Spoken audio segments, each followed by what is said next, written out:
September 1845 upon a criticism of the young Hegelians, which was to become their important work entitled The German Ideology. What is significant about the book, The German Ideology of 1846, is the intellectual break between it and the economic and philosophic manuscripts of 1844.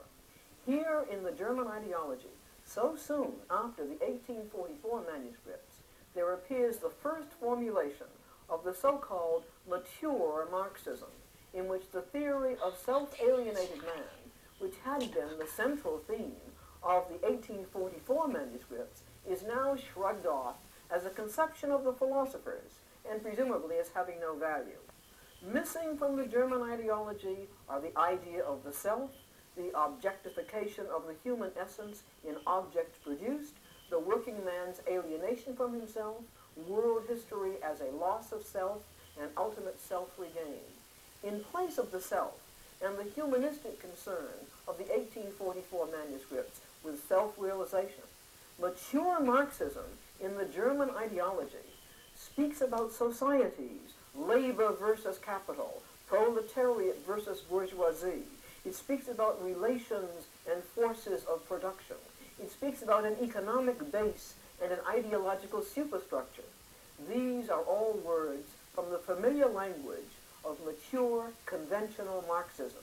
They appear to represent the impersonal scientific vocabulary of the social sciences. Why did Marx make this fundamental shift from the humanistic focus upon the self to the impersonal scientific focus upon economic relationships?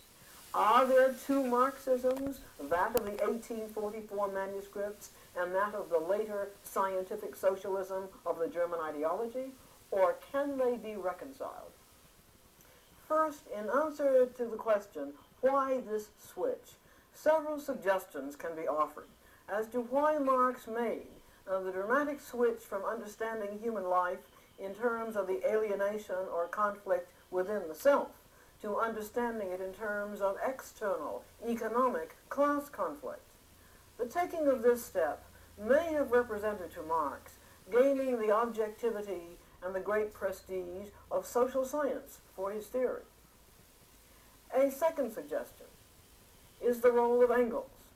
Engels had an impressive knowledge of the economics of industrial capitalism, and Engels had made the claim that once an economic system is operative, it is beyond human control.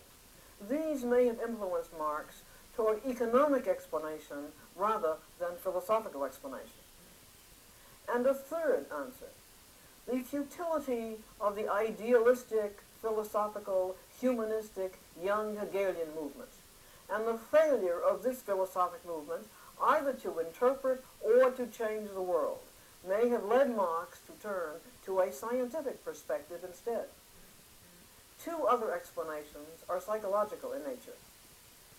First, the growing personal maturity of Marx may have permitted him now to identify with his father's Enlightenment ideals of science and scientific objectivity, and to obey at last his father's constant urging him that Karl, give up your fanciful young Hegelian speculations and become more prosaic, come down to earth.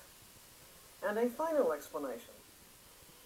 In Marx's reference to, in the German ideology, to settling accounts with Hegelian philosophy, Marx appears to be switching to economics in order to establish, at last, his own separation and independence from the domination over himself of Hegelian philosophy, specifically of Hegel's humanistic account of finite spirit in the phenomenology of spirit.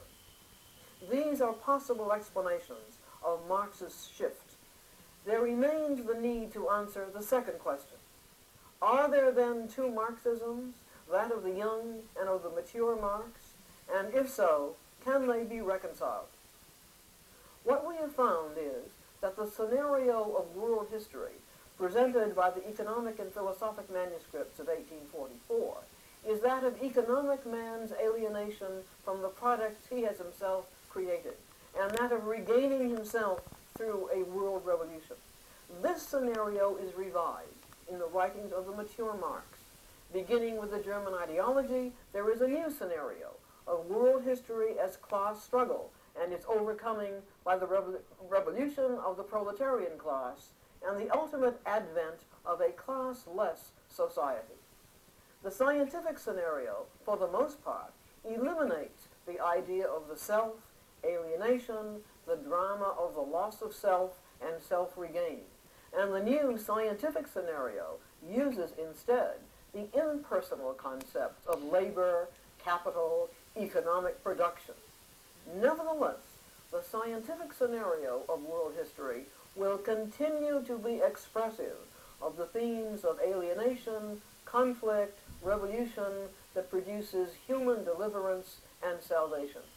Marx will use the impersonal concepts of the scientific scenario in such a way that the themes of the alienated man scenario will still be expressed.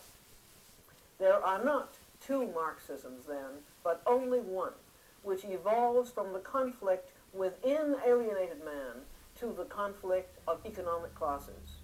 And the secretiveness of Marx, Engels, and Soviet officialdom with regard to the 1844 manuscripts is clearly the result of their embarrassment concerning revealing the philosophical, non-scientific, humanistic, and subjective roots of Marxism. We turn next time to the powerful works of the mature Marx.